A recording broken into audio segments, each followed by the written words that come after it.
Hi everyone, সবাই কেমন আছো? তো এটা হচ্ছে আমি শুধু চেয়েছি তোমায় উপন্যাসের পর্ব সংখ্যা ২৯।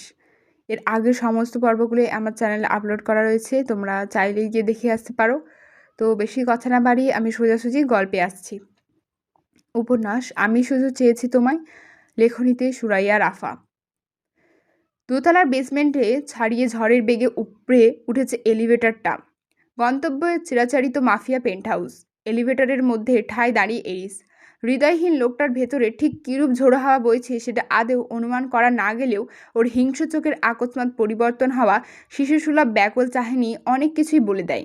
মুখে প্রকাশ না করলেও স্পষ্ট বুঝিয়ে দেয় ভেতরের অপ্রকাশিত অনুভূতিরা অসহনীয় বেদনায় নীল হয়ে যাচ্ছে।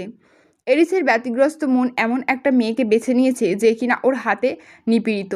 একাধিকবার যাকে আঘাত করেছে ও, কথার বারুদে ঝলসে দিয়েছে তার নাজুক হৃদয়টা।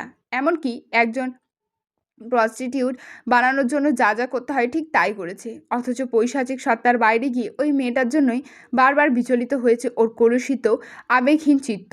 মাফিয়া বস দুর্বলার ঊর্ধ্বে, কিন্তু এই মুহূর্তে এরিসের নিজেকে পৃথিবীর সবচেয়ে দুর্বল আর বোকা মানুষটিই মনে হচ্ছে, যার পাথর হৃদয়টা দুমড়ে মুচড়ে শেষ হয়ে যাচ্ছে ওই সাধারণ মেয়েটার জন্য।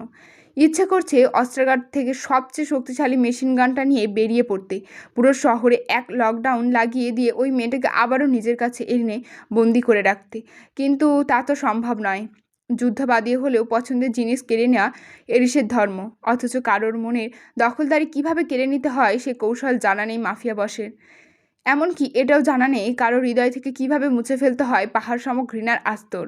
জানা থাকলে হয়তো এই ভীত সরল মেয়েটার চোখ থেকে ঘৃণাটুকু সবার আগে মুছে ফেলতো এরিস। কারণ ওই গভীর নীল চোখের ঘৃণার জোয়ার মোটেই সহ্য হয় না ওর। যেন পৃথিবী কাঁপিয়ে বিদ্রোহ করে ওঠে মাফিয়া বসের সমগ্র অস্তিত্ব। হুঙ্কার ছেড়ে বলে, পুরো পৃথিবী আমাকে ঘৃণা করার অধিকার রাখলেও তুমি রাখো না। তোমার ওই অদ্ভুত নীল চোখের ঘৃণা পৃথিবীর সমগ্র ঘৃণার তুলনায় 1000 গুণ বেশি শক্তিশালী, যা আমার পাপিষ্ঠ হৃদয়টাকে যন্ত্রণায় দগ্ধ করে দেয় ক্রমাগত। অথচ শেষ অবধি ওই নীল চোখে কেবল ঘৃণায় দেখে গেল এরিস। এটা বোধহয় ওর প্রাপ্য। আর যাই হোক, একটা ব্লাডি মনস্টার তো কেউ ভালোবাসবে না, বাঁচতে পারে না। ভবনের শেষ মাথায় এসে থামলো এলিভেটর। দরজায় পাসওয়ার্ড দিয়ে ভীরু কদমে ভেতরে প্রবেশ করলো এরিস। 1 পা, 2 পা, 3 পা, ব্যাস থমকে গেল পদধ্বনি। ক্রমশ স্থবির হয়ে পড়ল দানবীয় শরীরের সমস্ত শক্তিবল। নিগুড়ো শূন্যতায় আচ্ছাদিত হতে লাগলো মস্তিষ্কের শিরা উপশিরা। নির্জীব দৃষ্টি ফেলে চারিদিকে চোখ ফেরালো সে। লাউঞ্জ, কিচেন, কাউন্টার, ছাদ বারান্দার, স্টাফ কোয়ার্টার সব কিছুতে নেমে এসেছে ভয়াবহ শূন্যতা। চারিদিকে ফকফকে আলোর রোশনায় তাও কালো লাউঞ্জের প্রগাঢ় তামাশায় ঘোলাটো লাগছে নেত্রোদয়। কোথাও নেই সাকুরা, কোথাও না। শ্বাসরুদ্ধ হয়ে আসছে এরিসের, যেন চোখের সামনে সব কিছু অচেনা। পুরো পেন্ট হাউস জুড়ে উপচে পড়ছে অভিজাত্য। কোনো খাদ নেই, কোনো কমতি নেই, তবু কিসের যেন অনুপস্থিতিতে অহেতুক ফিকে লাগছে সব। জীবনে প্রথমবার কারোর অনুপস্থিতি নীরবে পোড়াচ্ছে ওকে। হৃদযন্ত্রে হাতুড়ির মতো আঘাত করে ক্রমাগত বুঝিয়ে দিচ্ছে এটা একটা অস্তিত্বের প্রয়োজনীয়তা। এটা কোনো সুপ্ত অনুভূতি ছিলই না, এটা ছিল অনুভূতির জলোচ্ছ্বাস, যে জলোচ্ছ্বাসের বহুল তীব্রতায় অজান্তেই গুড়িয়ে গিয়েছে আত্মসংযমের কঠোর প্রাচীর। প্রেমানুভূতির শীতল বাড়িধারা সিক্ত হয়েছে পাথর হৃদয়। কিন্তু বিধিবাম, এতগুলো দিনেও তার সামান্যতম গভীরতা আঁচ করতে পারেনি মাফিয়া বস। কেন এসেছিলে আমার জীবনে? কেন তোমাকে উপেক্ষা করতে পারিনি আমি? কেনই বা তোমাকে পাগলের মতো মিস করছি এখন? Ah, I hate this fucking emotion. দুহাতে চুল খামচে ধরে আনমনে গর্জে ওঠে এরিস। তার ক্ষিপ্রতার শিকার হয় পায়ের কাছে অবস্থানরত নান্দনিক সেন্টার টেবিলটা। কাজ ভাঙা ঝনঝন আওয়াজে ওপাশ থেকে লুকিয়ে চুরিয়ে উকি দেয় স্টাফরা।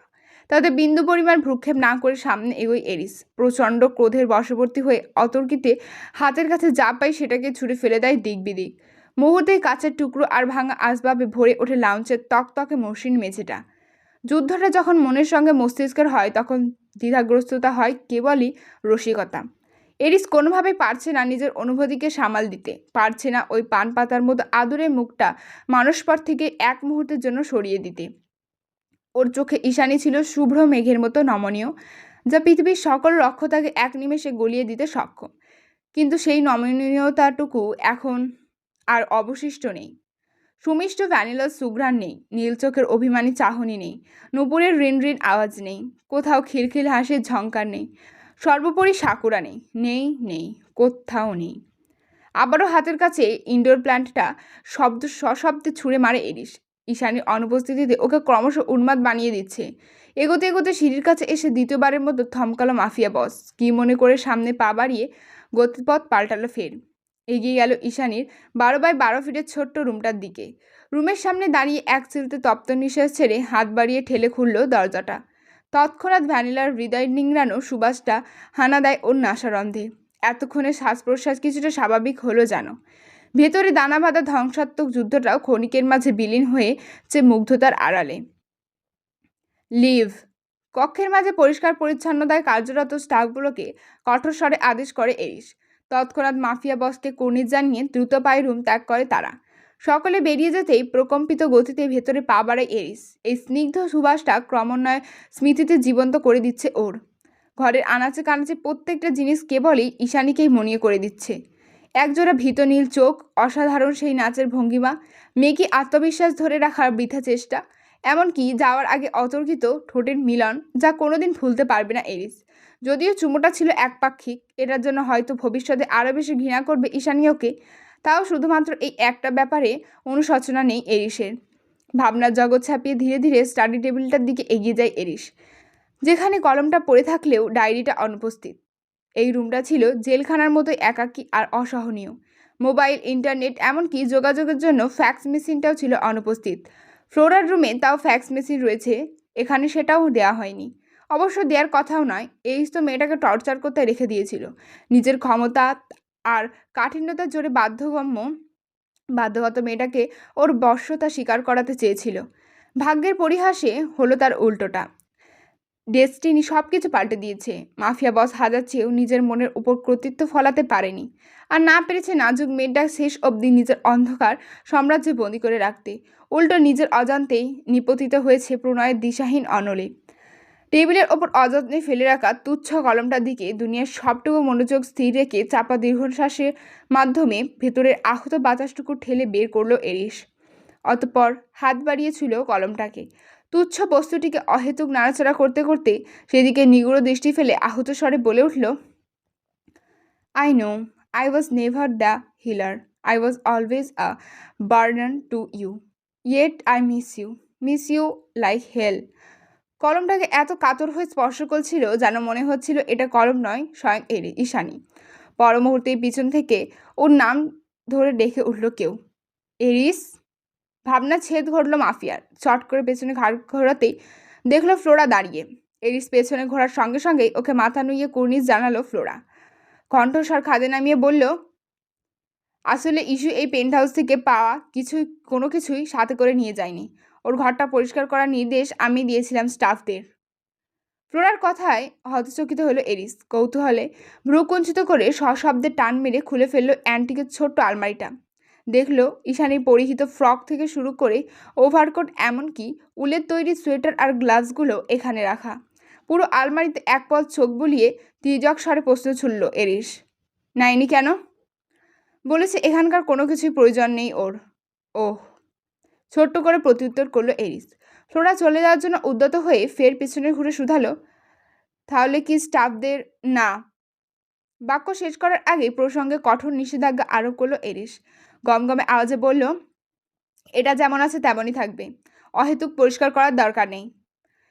এরিসের হঠাৎ রুম নিয়ে তৎপরতা দেখে হতবাক হলো ফ্লোরা। তাও কথা না বাড়িয়ে হ্যাঁ সূচক মাথা দোলালো নির্লিপ্তে।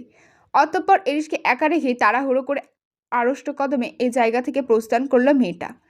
ফ্লোরা চলে গেলে আলমারির ভেতর থেকে নির্বিকারে ঈশানীর একটা ফ্রক বের করে আনে এরিস। কোনো কিছু না ভেবেই বেসামাল হয়ে অতর্কিত নাক ডোবায় তাতে। আলমারিতে পড়ে থাকার দরুন ভ্যানিলার সুঘ্রাণটা ফিকে হয়ে এসেছে যেন। তবুও এরিসের উদ্ভ্রান্ত মস্তিষ্ক জুড়ে প্রগাঢ় শিথিলতা ছড়িয়ে দিতে সাকুরার পরিধেয় এই ফিনফিনে ফ্রকটাই ছিল যথেষ্ট। মস্তিষ্ক কিঞ্চিত শিথিল হয়ে এলে তরতরিয়ে মাথাচাড়া দেয় ভিতরের দানবীয় পৈশাচিক সত্তা।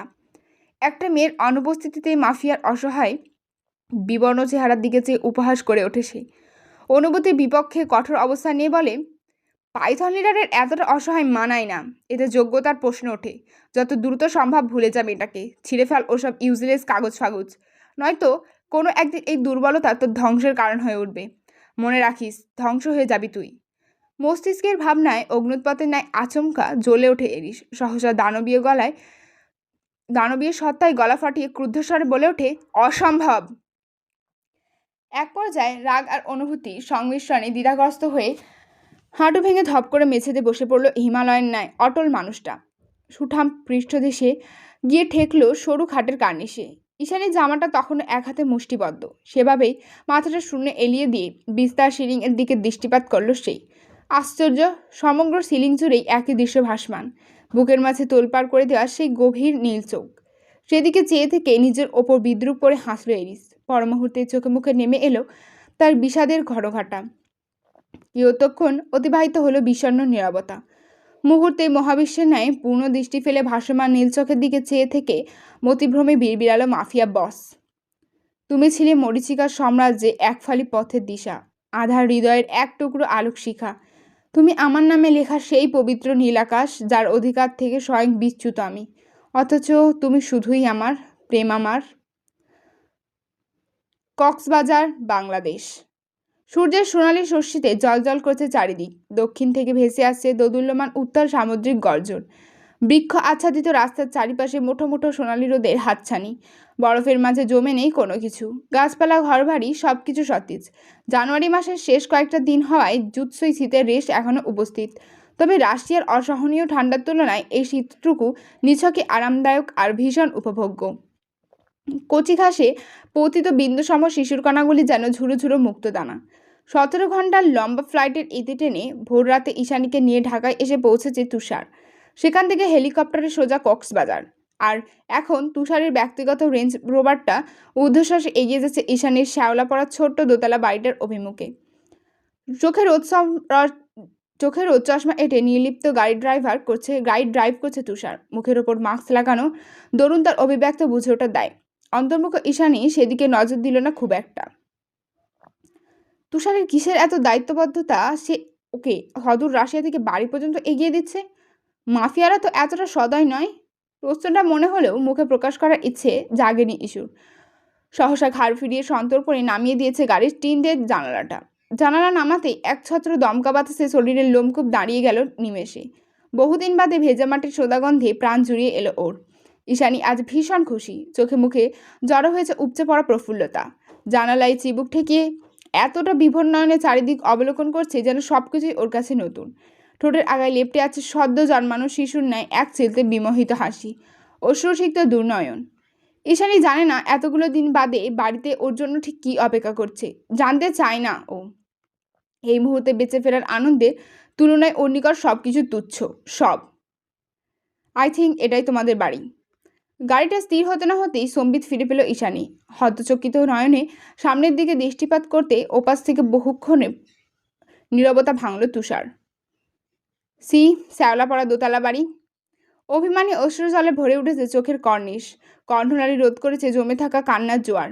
নিজের সুপরিচিত বাড়িটার দিকে এক পল দৃষ্টি বুলিয়ে তুষারের পানে ঘাড় ঘুরিয়ে সবেগে মাথা নাড়ল ঈশানী, যার অর্থ হ্যাঁ, এটাই আমাদের বাড়ি। অতঃপর তড়িঘড়ি করে গাড়ি থেকে নেমে গেল ঈশানী। আনন্দে আত্মহারা হয়ে দু কদম এগিয়ে গিয়ে ফের ঘুরে এলো গাড়ির দিকে। দ্বিধাগ্রস্ত হস্তে টোকা দিল জানালায়। তুষার ফিরে যাওয়ার প্রস্তুতি নিচ্ছিল, এমন সময় হঠাৎ জানালায় কড়া নাড়ার আওয়াজে কাঁচ নামালো সে। দেখল মাথাটা আলতো নুইয়ে এদিকে তাকিয়ে আছে ঈশানী। সরল কপালে ভাঁজ পড়ল তুষারের। প্রশ্নসূচক দৃষ্টি নিক্ষেপ করে অস্পষ্টে শুধালো, কিছু বলতে চাও? এতদূর পৌঁছে দেওয়ার জন্য আপনাকে অসংখ্য ধন্যবাদ। ইতস্তত কণ্ঠে সম্মোহনী বাক্যটুকু শেষ করল ঈশানী। তৎক্ষণাৎ প্রত্যুত্তর করল তুষার, ইটস মাই ডিউটি। আনমনে শব্দটা উচ্চারণ করল ঈশানী। পরক্ষণে জীবের ডগায় অধর ভিজে কিঞ্চিত দ্বিধাগ্রস্ত কণ্ঠে বলল, আপনি চাইলে বাড়িতে আসতে পারেন। No thanks. তুষারের প্রত্যুত্তরে স্বস্তির নিঃশ্বাস ছাড়ে মেয়েটা। যেন না করাতে খুব জোর বেঁচে গিয়েছে ও। সেভাবেই ফের এগিয়ে যায় বাড়ির দিকে। তখনই গাড়ির মধ্যে থেকে আরেক দফা বাক্য ছুড়ল তুষার। পেছন থেকে রাজভারী কণ্ঠে বলে উঠল, মুক্তির আনন্দে আত্মহারা হয়ে ভুলবশত সেই মানুষটাকে রাগিয়ে দিও না যে কিনা এক নিমেষে তোমার সব স্বাধীনতা হরণ করার ক্ষমতা রাখে। নিজেকে অন্য কারোর সম্পদ ভেবে জীবন অতিবাহিত করার অভ্যাস করে নাও। একটা কথা মাথায় রেখো, পৃথিবীর যে প্রান্তেই থাকো না কেন, you are always under his eyes. আজ অবধি তুষারের মুখ থেকে এতগুলো কথা একসঙ্গে কখনোই শোনেনি ঈশানী। তার ওপর কথাগুলো ছিল বেশ গভীর আর রহস্যময়। অগত্যা কথার ভাবার্থ বুঝতে এগিয়ে গেল ঈশানী। ছটপট করে শুধালো, কি বললেন ঠিক বুঝতে পারিনি, যদি আরেকবার বলতেন। ঠোঁট বাঁকিয়ে ফিচেল হাসল তুষার, জবাব দিল, you know what, alpha males always protect his mate, but an alpha animal just destroyed everything for his mate. তাই একটু সাবধানে থাকতে বলেছি, দ্যাটস ইট। এবার যেন কৌতূহলের পারদ দ্বিগুণ হলো ঈশানীর। সংশয় ধুকপুক করে উঠল অন্তঃকরণ। কথাগুলো মস্তিষ্ক সাজিয়ে পুনরায় প্রশ্ন করবে তার আগে সশব্দে গিয়ার টেনে হাওয়ার বেগে দৃষ্টি সীমানার অগোচরে আড়াল হয়ে গেল তুষার। অগত্যা ছুটে চলা কালো গাড়িটির দিকে অযাচিত নয়নে তাকিয়ে নিঃশব্দে শুষ্ক ঢোক গেলে ঈশানী। মনে মনে ঝাঁঝিয়ে উঠে বলে, ফালতু মাফিয়া। দুপুর গড়িয়ে বিকেল প্রায়। সকালের শীতের রেস কাটেনি এখনো। পিঠ পিছলে যাওয়া নরম রৌদ্রকে এড়িয়েই মাঝে এলিয়ে পড়েছে পশ্চিমে। হালকা কুয়াশা ধূসর হয়ে এসেছে ধরণী। বিকেল হতে না হতেই চট্টগ্রাম সিআরবি পাহাড়ে শুরু হয়েছে জনসমাগম। ছোট বড় মাঝারি থেকে শুরু করে সব শ্রেণীর মানুষের উপচে পড়া ভিড়। এক নজরে পর্যবেক্ষণ করলে কখনো চোখে পড়ে হাতে হাত রেখে প্রণয়ন বিলানো নাজুক কপত কপতি। কলেজ ফাঁকি দেওয়া সরগম বন্ধুদের চায়ের আসর। কখনো আদো আদো পায়ে বেলুন হাতে ঘুরে বেড়ানো নিষ্পাপ আদুরে শিশু। কখনো সদ্য বিবাহিত সুখী দম্পতি, তো কখনো জীবনের অনেকটা প্রহর একসঙ্গে অতিবাহিত করে আসা বৃদ্ধ যুগল। তবে এই মুহূর্তে সবকিছু ছাপিয়ে তুষারের সুকৌশলী মস্তিষ্ক গেঁথে আছে একটা মেয়ে। মেয়েটা সেই তখন থেকে ওনার আড়ালে মুখ ঢাকা দিয়ে পথ অনুসরণ করছে ওর। ব্যাপারটা সন্দেহজনক। অগত্যা ধীরে ধীরে প্রাচীন ভবনের দিকে এগিয়ে যেতে যেতে নিঃশব্দে রিভলভার লোড করে নিল তুষার। অতঃপর লোকচক্ষুর আড়াল হতেই খপ করে মেয়েটার দুহাত টেনে নিয়ে চেপে ধরল কংক্রিটের শক্ত দেয়ালে। দাঁতে দাঁত চেপে ক্রুদ্ধ স্বরে জিজ্ঞেস করলো, সত্যি করে বল, কোন স্পাইর হয়ে কাজ করিস?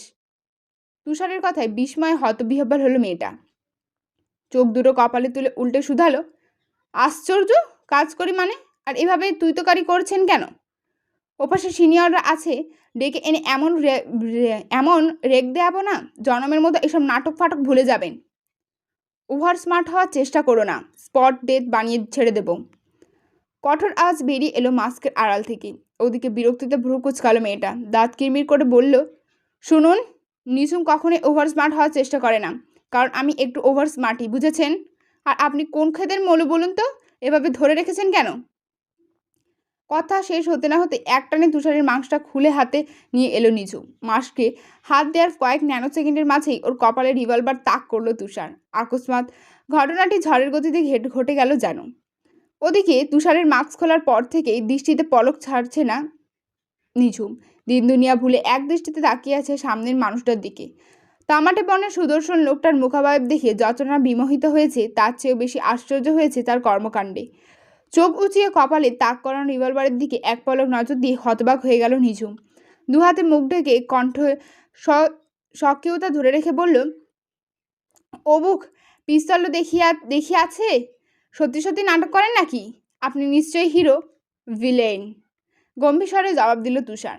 হতাশায় মুখ দিয়ে চ শব্দ উচ্চারণ করে নিঝুম বলল, না, ভিলেনটা ঠিক মানালো না, হিরো হলে ভালো হতো। ঠোঁট বাঁকিয়ে ক্রুর হাসল তুষার। মেয়েটাকে ছেড়ে দিয়ে পিছন করে লম্বা পা ফেলে এগিয়ে যেতে যেতে বলল, a villain is always hero in his own mind. লোকটার কথায় আপনা আপনি অধর যুগল ফাঁক হয়ে গেল নিঝুমে। মুখাবয়বে রক্তিম হয়ে উঠল অজানা শিহরণে। চোখের মাঝে আকাশসম উচ্ছ্বাস ধরে রেখে একা একাই বিড়বিড়ালো মেয়েটা, বাট আই লাভ ভিলেন। পর মুহূর্তে কী ভেবে যেন হুট করে উচ্ছ্বাসের জোয়ারে ভাঁটি পড়ল ওর। লোকটা যাওয়ার পানে চেয়ে চকিতে দাঁতের আগায় জিভ কারণে কেটে চনমনিয়ে উঠল মিজুম। আফসোসের স্বরে বলল, ইস, ওনাকে ফলো করার কারণটাই তো বলা হলো না। কি না কি ভেবে নিল কে জানে। দৃষ্টিসীমানায় তখনও ভেসেছিল লোকটার আবছা অবয়ব।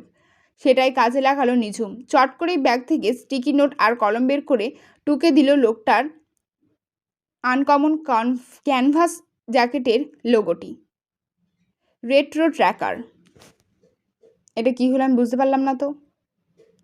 আচ্ছা যাই হোক, যদি এখানে নিঝুম বা তুষারের মধ্যে কোনো কেমিস্ট্রি হয় তবে পুরো কেচড়ে যাবে। আমি তুষার আর ফ্লোরাকে নিয়ে কেমিস্ট্রি অলরেডি আমার মাইন্ডে সাজিয়ে ফেলেছি। সো আমি আশা করি যেন এমনটা না হয়, তাহলে আমার দিল চূর্ণ বিচূর্ণ হয়ে যাবে। পর্ব 30। নিরিবিলি আঙিনায় তিতির পাখির সুমিষ্ট কলরব। উঠান জুড়ে খেলা করছে পড়ন্ত বিকেলের মরচে ধরা রোদ। সর্ষে ফুলের হলুদিয়া পরশে নব্যবধূর ন্যায় সেজে উঠেছে বাড়ির একধার। চারিদিকে পৌশালী মাতনে সুমধুর সমরাহ। উত্তরের কনকনে বৈরী বাতাসে শৈত্যপ্রবাহের তীব্র পূর্বাভাস। সমগ্র লঞ্চে পরিচ্ছন্নতার শেষ নেই। অশরীরীর অশুভ আত্মাকে যেন ছেটিয়ে বিদায় করছে স্বয়ং গৃহকর্ত্রী। দুপুরের ভাত ঘুমের বিভোর সারা মহল্লা। ঝিমধরা এই নিগুড় নিস্তব্ধতার রেশ কাটিয়ে আকস্মাৎ ধরিত্রী কাঁপানো আর্তনাদে জেগে উঠল পুরো বাড়ি। পুরানো কংক্রিটের দেয়াল জুড়ে প্রতিধ্বনিত হলো সেই হৃদয় বিদারক তীব্র হাহাকার। আসবাবের ঝনঝন আওয়াজে মুহূর্তে প্রকম্পিত যেন সমগ্র বাড়ির প্রতিটি কোণ। ছাদের পাঁচিলে নিচ ভূমিমতে থাকা বেনামি পাখির দল একযোগে ডানা ঝাপটে চোখ পলকে উড়ে গিয়ে ঠায় জমালো অন্যত্র।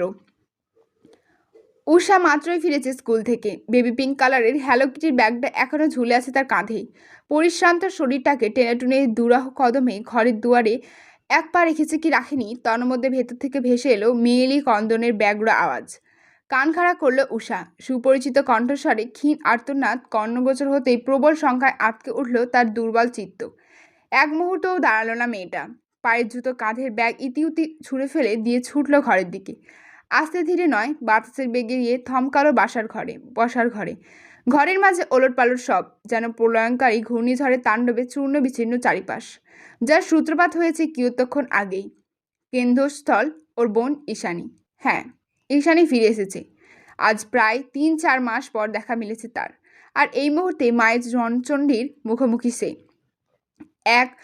এক দুই করে পরপর 4খানা চপটাঘাতে একধারে হামালে পড়েছে তার মাখন নরম গালে। মারের আঘাতে তুলোর মতো গাল দুটো ছিঁড়ে আসার উপক্রম। গালের যন্ত্রণা ছাপিয়ে আঘাতপ্রাপ্ত হচ্ছে মস্তিষ্ক। চোখের সামনে ভন ভন করে ঘুরছে পুরো দুনিয়া। মেয়ের এহেন নস্তানাবুদ অবস্থা দেখেও রাগে ভাঁটি পড়ল না রোকেয়া প্রাচীরের। এতগুলো দিনে জমানো ক্রোধে বশবর্তী হয়ে ফের হামলে পড়লেন মেয়ের ওপর। এক হাতে রুটি তৈরির বেলুনি দিয়ে অন্য হাতে আঁকড়ে ধরলেন ঈশানীর রেশমের মতো ঝুরঝুরে চুলের একাংশ। কথা বলার কোনো ফুরসত না দিয়েই জোর হস্তে বসিয়ে দিলেন কয়েক ঘা। কাঠের আঘাতে প্রচণ্ড যাতনায় টনটন করে উঠল ঈশানীর সমগ্র শরীর। কোনো মতো ক্ষীণ শ্বাস টেনে কাকুতি করে উঠল মেয়েটা। ছেড়ে দাও মা, লাগছে। ঈশানীর মুখ ফুটে মা ডাক বের হতে আগুনের মাঝে ঘি পড়ল যেন। ক্ষিপ্রতায় চিরবিড়িয়ে উঠলেন রোকেয়া। মুহূর্তেই মেয়েটার অন্নগালে সপাটে চড় লাগিয়ে ক্ষুদ্রতার শিউরে পৌঁছে ক্রুদ্ধ স্বরে বলে উঠলেন, কে তোর মা মুখপুরি? এই মুখ নিয়ে আবার ফিরেছিস কোন সাহসে? মরে যেতে পারলি না? নাকি আমাদের মুখে চুনকালি লাগিয়ে যার সাথে ভেগেছিলি তার আর প্রয়োজন নেই? নিশ্চয়ই ঘাড় ধাক্কা দিয়ে বের করে দিয়েছে। মায়ের বড় নোংরা কথা কর্ণগ্রহ ছুঁতে পারল না ঈশানীর। শেষ চটটা এতটাই জোরালো ছিল যে তাল হারিয়ে ছিটকে পড়ল সোফার এক কোণ মেঝেতে। সোফার হাতলে লেগে ইতিমধ্যে রক্তপাত শুরু হয়েছে তার কপালের এক প্রান্তে। রোকেয়ার ধ্যান নেই তাতে। সে পুনরায় হাতের কাছে গরম পানির কেতলিটা ওর দিকে ছুটতে উদ্যত হলেন। রাগে চিরবির করে বললেন, নোংরা মেয়ে ছেলে, এতদিন ধরে কোন নাগরের ভাত খেয়েছি তোকে? কে দিয়েছে এত দামি জামা কাপড়? নষ্টামি করে ফিরে আসতে একটু লজ্জা হলো না? তোকে দেখে ঘেন্না হচ্ছে আমার। এই মেয়ে পেটে ধরেছি, ছি! তোর তো লজ্জায় মরে যাওয়া উচিত। এখনো বসে আছিস কোন মুখে? কপাল থেকে চুইয়ে পড়া রক্ততে হাত চাপল ঈশানী। চোখ মুখ খিচিয়ে ব্যথা সংবরণ করে মায়ের কথা তাৎক্ষণিক প্রতিবাদ করে বলল, আমি কোনো নোংরা কাজ করিনি, মুখ লুকানোর মতো কোনো অসভ্যতাই জড়াইনি। তাহলে লজ্জা পাবো কেন? মেয়ের জুৎসই প্রত্যুত্তরে শরীরে আগুন ধরে উঠল রোকেয়ার। প্রচণ্ড রাগে থরথর করে কম্পিত হলো তার আটপৌড়ে মেজাজি শরীর। ঈশানীর বাক্য শেষ হতেই ফের ছুঁড়তে নিলেন হাতে থাকা কেতলিটা। কেতলির মধ্যে গরম পানি বিদ্যমান। সেই ভেবে জোর কদমে বোনের নিকট ছুটে এলো উষা। দুহাতে আগলালো তাকে। তবে কেতলি হাতছাড়া হওয়ার আগেই পেছন থেকে রুক্ষ আওয়াজ ভেসে এলো এক পরিচিত বৃদ্ধার। থামছো না? এত মাইয়া ফুরার গত আতকাইলা তুলোর। এর মানে হচ্ছে যে থাম বলছি। এত বড় মেয়ের গায়ে হাত কেন তুলছিস? ঈশানীর নানি দেবরা বৃদ্ধা মানুষ। খানিক আগেই দুপুরের খানা শেষ গা এলিয়েছেন বিছানায়। এরই মাঝে শুরু হয়েছে বসার ঘরের প্রলয়ঙ্কারী তাণ্ডব। ফলস্বরূপ মেয়ের চিৎকার চেঁচামেচিতে হকচকিত হয়ে একদণ্ড শুয়ে থাকার ফুরসত পেলেন না বৃদ্ধা। লাঠি ভর করে তাড়াহুড়ো কদমে নেমে আসেন নিচতলায়। অতঃপর এতগুলো দিন বাদে বড় নাতনিকে দেখে আরেক দফায় স্তম্ভিত হয়ে পড়েন তিনি। তারা তো ধরেই নিয়েছিল এই মেয়ে আর ফিরবে না। পুলিশ কেস, কোর্ট দৌড়ানো, অত শত ঝামেলা করার লোকবল কিংবা আর্থিক সচ্ছলতা কোনোটাই তাদের নেই। অগত্যা থানায় এক ছাত্র সাধারণ ডায়েরি করে চুপচাপ হাত গুটিয়ে নিয়েছিলেন সকলে। লোকমুখে কানাঘুষাই শুনছিলেন যে ছেলের সঙ্গে পালিয়েছে তার সঙ্গেই নাকি বিদেশে পাড়ি জমিয়েছে তার নাতনি। সেই ভেবে আরও এক দস্তর স্বস্তিতে হাফ ছেড়েছিলেন পরিবারের সকলে। কিন্তু এতগুলো দিন বাদে এভাবে ফিরে আসার আশঙ্কা টানাপোড়েনে কলেজা শুকিয়ে গেল বৃদ্ধার। কিয়তক্ষণ সিঁড়ির মাথায় দাঁড়িয়ে থেকে সমস্তটা পর্যবেক্ষণ করে মেয়েকে থামানোর প্রয়াসে হাঁক ছাড়লেন তিনি। মায়ের অযাচিত আওয়াজে থমকালেন রোকেয়া। ঘাড় ফিরিয়ে পেছনে দৃষ্টিপাত করতে দেখলেন লাঠিতে ভর করে তার মা দাঁড়িয়ে। দেবরা মেয়ের দিকে তীক্ষ্ণ দৃষ্টি ফেলে চোখাচোখি করলেন এক পল। পর মুহূর্তে সোজা পায়ে এগিয়ে এলেন নাতনির অভিমুখে। হাত বাড়িয়ে টেনে তুললেন ঈশানীকে। বয়সের ভারে কুঁচকে যাওয়া আলতো হাতে ওর রক্তজামাট মুখে আদরে পরশ বুলিয়ে শান্ত স্বরে বললেন, ও বুক। আর নাতনির মুখ ইবা এইলা ফুইয়াইয়া কাগিয়ে। এর মানে হচ্ছে, ও বুক, আমার নাতনির মুখটা এমন শুকিয়ে গিয়েছে কেন? নানির আদুরে কথায় আশ্বস্ত হতে পারল না ঈশানী, কারণ সর্বোপরি মায়ের কানে কূটনৈতিক পরামর্শগুলো যে নানিই দিয়ে থাকে এতগুলো বছরে তা আর অজানা নয় ইস্যুর। সহসা আবেগ সংবরণ করে নাক টেনে চুপ হয়ে রইল মেয়েটা। বুকের মাঝে অভিমানের তোলপাড়, অথচ কাছে বসিয়ে দুটো খাবার মুখে তুলে দিয়ে এতগুলো দিনে চড়াই উতরাই এর কাহিনী শোনার জন্য বসে নেই কেউই। ওসব কুলসিত অধ্যায়কে এ জীবনের সামনে আনার জন্য যেই মনের জোরটুকু প্রয়োজন সেটাও এই মুহূর্তে অবশিষ্ট নেই ইস্যুর মাঝে। আর না আছে সকলের সম্মুখে নিজেকে জাহির করার ন্যূনতম ইচ্ছে। অতএব চুপ থেকে পরিস্থিতি সামাল দেওয়াটা বুদ্ধিমানের কাজ। এই ইল্লাগড়ি এনে হনে মারে? এর মানে হচ্ছে এভাবে কেউ মারে? ঈশানীর ভাবনায় ছেদ ঘরে নানির উদ্বিগ্নতায়। এবারও নিশ্চুপ মেয়েটা। কোমল চিবুকে সন্তর্পণে হাত বুলিয়ে নানির ফের শুধায়, তুই এই হেলা কিলাই? নাতি জামাই হোডে? এর মানে হচ্ছে, তুই একা কেন? নাত জামাই কোথায়? নানির কথায় ছলকে উঠল ঈশানী। আশ্চর্য কণ্ঠে শুধালো, নাত জামাই মানে কি বলছো এসব নানি? ঈশানীর কথায় তেলি বেগুনে জ্বলে ওঠেন রোকেয়া। দাঁতের মাঝে দাঁত পিষে ঝাঁঝালো গলায় বললেন, ঢং পেয়েছে ঢং? কোথায় না কোথায় থেকে বেলাপনা করে এতদিন বাদে ফিরে রসিকতা জুড়েছে আমাদের সাথে। মহল্লার সবাই জানে তুই জিসারের সঙ্গে পালিয়েছিস, আর এখন নাটক করা হচ্ছে। দেবরা শশালেন মেয়েকে, জোর গলায় থামিয়ে দিয়ে ফের হাসি মুখে নাতনিকে শুধালেন, হ্যাঁ রে, বিয়ে হয়নি? মা আর নানির অযাচিত প্রসঙ্গে মাথায় যেন আকাশ ভেঙে পড়ল ঈশানীর। নিজের নামে তৈরি হওয়া এত কুৎসার মাথা ঝাঁঝাপালা হয়ে যাচ্ছে ওর। কিসের স্বস্তি কিসের কি, এ যেন অসহায়ত্বের নদী ছাড়িয়ে মহাসমুদ্রের পতন। তবে ঘাবড়ালো না মেয়েটা। অহেতুক কথা বিনা বাক্যে উপেক্ষা করে কপাল সংকোচন করে নিল ব্যতিগ্রস্ততায়। কোনো প্রকার দ্বিধাবোধ ছাড়াই মায়ের কথায় কাছে ব্যগ্র স্বরে বলে উঠল, জিসান ঠিক আছে? ওর কিছু হয়নি তো? ভালো আছে ও? ঈশানীকে শঙ্কিত দেখাচ্ছে, দৃষ্টি জুড়ে ভর করেছে অহেতুক কাতরতা। মেয়ের উদ্বিগ্নতায় কপাল কুঁচকে ফেললেও রোকেয়া প্রাচীর। মাকে উদ্দেশ্য করে বিরক্তি স্বরে বলল, দেখলে মা, দেখলে, যার সাথে পালিয়েছি তারই নাকি খবর জানে না। এত নাটক কোথা থেকে শিখেছিস? আমি তো শেখাইনি। তখন থেকে পালিয়েছি অপবাদ কেন দিচ্ছ? আমি কারোর সঙ্গে পালাইনি। মেজার সংবরণ করতে না পেরে তৎক্ষণাৎ তেতে উঠল ঈশানী। দিশেহারা মস্তিষ্কে প্রায় সমান ভর বইতে না পেরে ক্লান্ত প্রতীকের ন্যায় তপ্তশ্বাস ছেড়ে আহত গলায় বলল, আমি ভালো ছিলাম না মা, বিশ্বাস করো, আমি মোটেই ভালো ছিলাম না। ভয়ঙ্করভাবে ফেঁসে গিয়েছিলাম একটা জায়গায়, যেখানে কোনো দিন বেঁচে ফিরবো কিনা, তোমাদের আদৌ দেখতে পাবো কিনা সেটাও জানা ছিল না আমার। ঈশানীর এত আহাজারির কাছে চড়াত করে উঠলেন রোকেয়া। আচানক বাড়ি মেরে বললেন, আবারও নাটক শুরু করেছিস? আবারও? চোখের সামনে দেখতে পাচ্ছি দামি দামি সব জামা কাপড় পরে আছিস, অথচ মুখে বুলি আওড়াচ্ছিস তুই ফেঁসে গিয়েছিলিস। বলি, নিজের মাকে তোর এতটাই বোকা মনে হয়? দিনের পর দিন কি খেয়েছি না খেয়েছি কোনো খোঁজ রাখিসনি? তোর ছোট্ট বোনরা সবই স্কুলে পড়ে, বাড়িতে বৃদ্ধা নানি, এত কিছু জানা সত্ত্বেও তুই চাকরি ছেড়ে পালালি কোন মুখে? আর এখন ফিরে এসে নাটক জুড়ে দিয়েছিস? পালিয়ে গিয়ে তুই নাকি মোটেও ভালো ছিলি না। যদি ভালোই না থাকিস তাহলে এই দামি দামি পোশাকের উৎস কি? কোত্থেকে জুটিয়েছিস এসব? মায়ের অভিযোগের তোপে নিজের দিকে দৃষ্টিপাত করলো ঈশানী। অশ্রুসিক্ত নয়নজোড়া নীরবে পোড়ালো বিধ্বস্ত শরীরে। পরনে গুচি ব্র্যান্ডের ক্রিমি ওভারকোট, পায়ে স্যানেলের তৈরি ব্ল্যাক ব্যালরিনা, এমনকি গলার স্কার্ফটাও লুইস ভুটাইনের লোগো দিয়ে ভরপুর। এগুলো নিঃসন্দেহে কোটি টাকার পোশাক, কিন্তু ঈশানী তো জানে এগুলো সব কালো টাকায় কেনা, যার মূল্য ঈশানীর নিকট 1 পয়সাও না। যার টাকা দিয়ে কেনা সেই মানুষটার মতোই এই পোশাকগুলোকে অমূল্য ঘৃণা করে ঈশানী। নিহাত লজ্জা নিবারণে সমমের প্রয়োজন, তাই পড়েছিল এতদিন, কিন্তু এখন তো আর এসবের প্রয়োজন নেই। জামা কাপড়গুলোর উৎস ভাবতে গিয়ে অস্বস্তিতে হাঁসফাঁস করে ওঠে মেয়েটার বক্ষপিঞ্জর। এই দামি পোশাকগুলো ওকে মোটেই শান্তি দিচ্ছে না, ক্রমাগত স্মৃতির পাতায় জাগ্রত করে তুলছে পেন্ট হাউসের সেই ভয়াবহ নিশীথে ডুবে থাকা মরীচিকায় সম্রাট নিশাচর এরিস ইউয়ানের ধারালো মুখাবয়ব, তার পাষণ্ড হৃদয় থেকে উগরে আসা প্রতিটি কলুষিত বাক্য, মিসাইল হামলা, সেই বিভৎস দৃশ্যপট, কীটপতঙ্গের মতো বর্বর হত্যাকাণ্ডগুলো, মেয়ে জাতিকে পণ্যের মতো বেচা কেনা, মতের অমিল হলেই শ্যুট করে দেয়া, আর পরিশেষে এরিস ইউহানের সেই বেসমেন্টের নৃশংসতা। প্রতি পদে পদে যেই মানুষটা ওকে ভগপণ্যের মতোই একাধিক পুরুষের নিকট ছুড়ে দিতে দ্বিধাবোধ করেনি একবারও, হয়তো নিজেই আবার প্রতিহত করেছিল সেসব, কিন্তু এতে ঈশানীর সম্মানহানি কি হয়নি মোটেই? হয়েছিল তো বটে।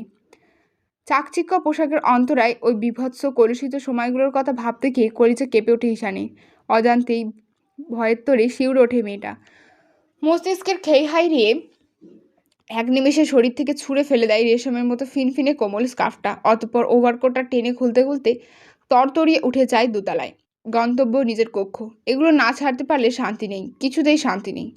ঈশানী যাওয়ার পানে হতবিহ্বল নয়নে তাকিয়ে আছে সকলে। ওকে এভাবে বিনা বাক্যে ঘরে চলে যেতে দেখে কটমন্ডিয়ে ওঠেন রোকেয়া। মেয়েকে আটকানোর পায়তারা করে তিনি সিঁড়ি ডিঙিয়ে উঠতে উদ্যত হয়ে বললেন, কথা জবাব দিনি না, কোথায় যাচ্ছিস তুই? এটা কোনো আশ্রয় নয় যে যেখান থেকে খুশি নোংরামি করে ফিরে এসে বিনা কৈফিয়তে ঘরে ঢুকে পড়বি। এটা ভদ্রলোকের বাড়ি, পাড়া মহল্লায় চলতে হয় আমাদের। আর এক পা সিঁড়িতে দিয়ে বাধাহীন সম্মুখে এগোতে পারলেন না রোকেয়া। তার আগেই চোখের ইশারায় মেয়েকে ধারাশায়ী করলেন দেবরা। কুচকে যাওয়া নিজের চোখে আকস্মাৎ আগুন ধরিয়ে খেঁকে উঠলেন তিনি, বললেন, নিজের হতে গরিবাইলাই এইলা উডি ফরিলাইগো স্কিল্লাই নো ভুলিস ঘর ইবা মাইয়াফুরা ইতের। এর মানে হচ্ছে, নিজের ক্ষতি করার জন্য এমন উঠে পড়ে লাগলি কেন? ভুলে যাস না এই বাড়িটা কিন্তু ওর। মায়ের কথা শেষ হয়ে না হতেই থমকে গেলেন রোকেয়া। তপ্তশ্বাস ছেড়ে বললেন, এবার আর ছাড়াছাড়ি নেই কোনো। ওকে যোগ্য পাত্রস্থ করে তবেই দম নেব আমি। যেইল্লা মনত হ এইল্লা কর সা জামা হত্যা ইগিন বহুত দামি ফাল্লারা। এর মানে হচ্ছে, যা খুশি করিস, কিন্তু দেখ কত দামি দামি কাপড়। কথাগুলো বলার সময় উচ্ছ্বাসে চিকচিক করে ওঠে বৃদ্ধার শীর্ণকায় মুখাবয়ব। তবে খুব বেশিক্ষণ স্থায়ী হলো না সেই খুশের ঝিলিক। নানের উচ্ছ্বাসের পারদে এক বালতি জল ঢেলে দিয়ে মেঝেতে অজান্তে পড়ে থাকা পোশাকগুলো এক নিমিষে কুড়িয়ে নেয় উষা। সেগুলো বাহুবৃদ্ধ করে নিজের ঘরে যেতে যেতে নানিকে ভেঙচি কেটে বলে, বুড়ির কত শখ। বিগড়ে যাওয়া নাতনির পানে চেয়ে দাঁত খিচে ওঠে নানি, বিরক্তির স্বরে বিড়বিড়ান, জার্গো মায়া ফুইয়া হত্যুন। এমন হচ্ছে ফাজিল মেয়ে কোথাকার। জামা কাপড় ছেড়ে কপালে একটা ওয়ান টাইম ব্যান্ডেজ লাগিয়ে মাত্রই জানালায় ঘেসে বসেছে ঈশানী। আজ বহুদিন বাজে নিজেকে মুক্ত পাখি মনে হচ্ছে ওর। বুকের মাঝে নীরব আছে পড়তে থাকা অসহনীয় দাবানলে হয়তো ইতি ঘটবে কোনো একদিন। বিভীষিকার সমাপ্তি ঘটিয়ে মুক্তি পাবে স্মৃতির পাতা। সেদিন হয়তো সত্যি কারোর পরিসমাপ্তি ঘটবে এই নৃশংসতার। কিন্তু খারাপ সময়, খারাপ স্মৃতি, এগুলো কি এত সহজে ভোলা যায়? মানবজাতি বরাবরই আবেগ দ্বারা পরিচালিত। ভালো সময় দীর্ঘক্ষণ হলেও মানুষ তা মনে রাখে না খুব একটা, অথচ ক্ষণিকের সামান্যতম খারাপ স্মৃতিটাকেও তারা আঁকড়ে ধরে থাকে সারা জীবন। তবুও ঈশানী অপেক্ষারত। পেছনের কলুষিত স্মৃতিকে ছুঁড়ে ফেলে একটা স্বাভাবিক জীবন ফিরে পাবার প্রয়াসে দিবারাতি অপেক্ষা প্রহর গুনছে অন্তর্মুখী মেয়েটা। কিন্তু আদৌ কি এটা সম্ভব? নীরবে অতিবাহিত হলো কিয়ৎক্ষণ।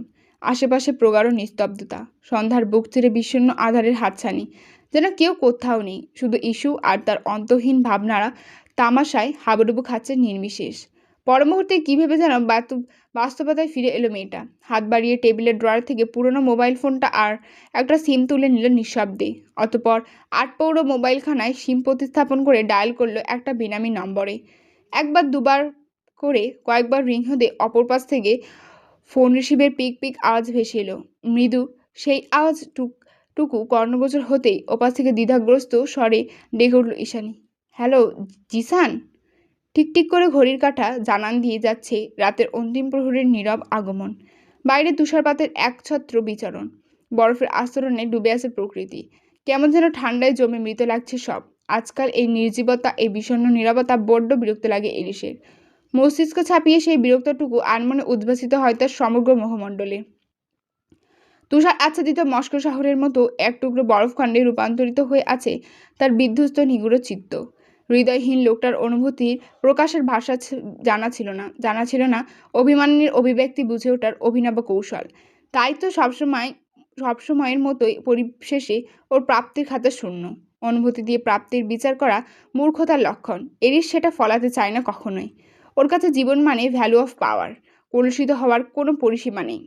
এরিস সাইকোপ্যাথ না, তবু ওর ক্রাইমগুলো অত্যন্ত সুনিপুণ আর দূরদর্শী। অবশ্য সবটাই ব্রাডবা এর কামাল। ব্রাডবাই ওকে জানোয়ার বানিয়েছিল, কিন্তু ঠিক কিরূপ জানোয়ার সে কথা আজও পুরো আন্ডারওয়ার্ল্ডের অন্তরায়। আজকাল ঈশানীর ব্যাপারে ভাবতে গেলে গতিহারায় হৃদযন্ত্র। সেই বেপরোয়া বেগতিক হৃদয়ের লাগাম টানে অপারগ স্বয়ং মাফিয়া বস। যে কোনো পন্থায় মেয়েটার সান্নিধ্য পেতে চায় মন। 1000 কিলোমিটার দূরত্ব থেকেও সেই নীল চোখের অন্তরালে ডুব দিতে চায় মস্তিষ্ক, হোক সে যতই খারাপ আর অশুভ পন্থা। তবে কি এটাই psycho neurosis? Am I sick? আমি কি ওর জন্য ধীরে ধীরে ডিপ্রেসড হয়ে যাচ্ছি? আমি কি ওর জন্য ধীরে ধীরে ডিসপারেট হয়ে পড়ছি? বর্ষিত তুষারপাতের বিপরীতে কাঁচের দেয়াল অভিমুখে দাঁড়িয়ে আনমনে বিড়বিড়ালো মাফিয়া বস। বিদিবাম। মস্তিষ্ক উত্তর খোঁজার আগেই ভাবনার সুতো ছিঁড়ে যায় তার। পেছন থেকে নিঃস্বরে ডেকে ওঠে আগন্তুক। প্রিভিয়েট মাই লর্ড। এরিস পেছনে ঘুরতে না ঘুরতেই নতজানু হয়ে সম্মান জানালো গার্ড। চোখের পাতায় কিঞ্চিত পলক ছেড়ে সম্মান গ্রহণ করে পরবর্তীতে অর্জিতে অবিচল থাকার আদেশ জানান পাইথন লিডার। প্রথমে কিছু অপ্রাসঙ্গিক কথা দিয়ে শুরু করে লোকটা জানালো, পাইথন প্যারাডাইসের বেশ কয়েকটি ক্লাব দখল নিয়েছে ড্রাগন হান্টার গ্রুপ। তাদের গুপ্তচরেরা ইতিমধ্যে অর্থসাধিক পাইথন গার্ডসকে হত্যা করে ধরাশায়ী করে ফেলেছে অন্যদের। স্লাটগুলো সব তাদের হাতে বন্দি। তুষার বস গন্তব্যে না থাকায় গার্ডসরা সেভাবে লিড পায়নি, ফলস্বরূপ এই অবনতি। কথা বলার সময় তীব্র সংখ্যায় কণ্ঠনালী তীর করে কাঁপছিল তার। এই বুঝি রুথলেস মাফিয়া বসের নৃশংসতার শিকার হতে হয়। ক্লাবের খবরাখবর সাধারণত তুষারই হস্তান্তর করে এরিসকে। গার্ডসরা অনিবার্য কারণ ব্যতীত সম্মুখীন হয় না মাফিয়া বসের। যেন নিষিদ্ধ দুনিয়ার বিধ্বংসী জানোয়ারটার ভয়ে অহিংস জর্জিত সকলে। কিন্তু এখন তো তুষার নেই। ক্লাবে ঘটে যাওয়া একের পর এক অতর্কিত হামলার কথা জানানোটা জরুরি। তাই তো এই অকুতোভয় আগমন। গ্লাসের ওয়াইন ফুরিয়ে এসেছে। এরিস এগুলো ওয়াইন সাজানো বিস্তার তাকের দিকে ধীরে ধীরে সময় নিয়ে দেখতে লাগলো প্রতিটা বোতল। সবগুলোর মধ্যে নান্দনিক কারুকার্য শোভিত একটা ছোট্ট মতো জার তুলে এনে ছিপি খুলে চুমক দিল তাতে। সেই তখন থেকে মাফিয়া বয়সের কাণ্ড কারখানাগুলো কুণ্ঠিত নজরে পরখ করছে আগন্তুক। এত বড় একটা দুর্ধর্ষ খবর শোনার পরও কিভাবে এতটা স্বাভাবিক হয়েছে বস? আপাতত সেটাই তার ভাবনার বিষয়। ইয়াক, ভেরি ব্যাড টেস্ট। আকস্মাৎ কিছু একটা ভাঙার ঝনঝনে আওয়াজে ভাবনা থেকে ছিটকে বেরিয়ে এলো গার্ডসটা। মার্বেলের পাথর খচিত তকতকে মেঝের ওপর ইসাবেলা ইসেলেই হুইস্কির চূর্ণ বিচূর্ণ জারটা পড়ে থাকতে দেখে হকচকালো সে। এটা পৃথিবীর সবচেয়ে দামি ওয়াইনগুলোর একটি। দাম আনুমানিক 40 কোটি। এমন একটা ব্যয়বহুল জিনিসকে এভাবে পায়ের কাছে গড়াগড়ি করতে দেখে মাফিয়া বসের রাগের পারদ কিঞ্চিত হলেও অনুমান করতে পারল না গার্ডটা। টেরিটরি সুরক্ষার অপারগতায় ভরকালো সে। মাত্রাতিরিক্ত ভিত্তগ্রস্ততায় ওষ্ঠাগত প্রাণ। তাও কম্পিত স্বরে লিডারকে মানানোর প্রচেষ্টায় অব্যাহত রাখে বলল, আপনি নিশ্চিন্তে থাকুন, আমি লিড দিচ্ছি সকলকে। আজ রাতে ক্লাব বেদখল করে ছাড়বো আমরা। লিভ। চোখিতে চোখ তুলল রুচ লোকটা। নদীর মতো শীতল অথচ প্রগাঢ় কণ্ঠে ফের একই শব্দ আওড়ালো মাফিয়া বস। লিভ। উপায়ন্ত না পেয়ে হ্যাঁসূচক মাথা নাড়ল লোকটা। তড়িঘড়ি করে কুর্নিশ জানিয়ে কক্ষের বাইরে পা বাড়ল সবেগে। তৎক্ষণাৎ গগনবিদারী গুলির আওয়াজে প্রকম্পিত হলো সমগ্র মাফিয়া পেন্টহাউস। বারুদের গন্ধে ভরে উঠল চারিপাশ। বক্ষভেদ করা বুলেটের আঘাতে শ্বাসরুদ্ধ হলো আগন্তুকের। ফিনকি দিয়ে বেরোলো তাজা রক্তে প্রবল স্রোতে সিক্ত হয়ে অফিস কক্ষের দরজায় আচরণ মুখ থুবড়ে পড়ল সে। পাইথন লিডারের ক্রোধের কবলে অবশেষে ধরে ফরিয়ে প্রাণ উবে গেল তার। সেদিকে পাঁচ পাখির নজরে দৃষ্টিপাত করে পেছনে আরামকে দ্বারায় গা এলিয়ে দিয়ে রিভলভারের সাহায্যে খানিক কপাল চুলকে বিরক্তির স্বরে বিড়বিড়ালো mafia boss. Second chance, my foot. খানিকক্ষণ স্তম্ভিত হয়ে বসে থেকে মনে মনে কিছু একটা হিসেব কষল এরিস। অতঃপর কানে ইয়ারপড গুঁজে কাউকে ফোন লাগিয়ে রুক্ষ কণ্ঠে আদেশ করলো সে, ব্লাড ডায়মন্ড মিশনের টিম রেডি করো, রাইট নাও। আসল কার্পিটকে পেয়ে গেছি। রাতের আধার মিলিয়ে যাওয়ার আগেই ব্লাড ডায়মন্ড আমার চাই, চাই চাই। তো আজকের এপিসোডটা আমি এতটাই রাখলাম। আবার কাল শীঘ্রই আসবো এর পরবর্তী এপিসোড নিয়ে। ততক্ষণের জন্য পাশে থাকবেন, সাবস্ক্রাইব করবেন। আমার সাবস্ক্রাইবার এখন হয়েছে 100 জন। 100 জনের মধ্যে ভাই একজনও কমেন্ট করতে পারে না? কমেন্ট করবেন, করলে আমার খুবই ভালো লাগে। টাটা।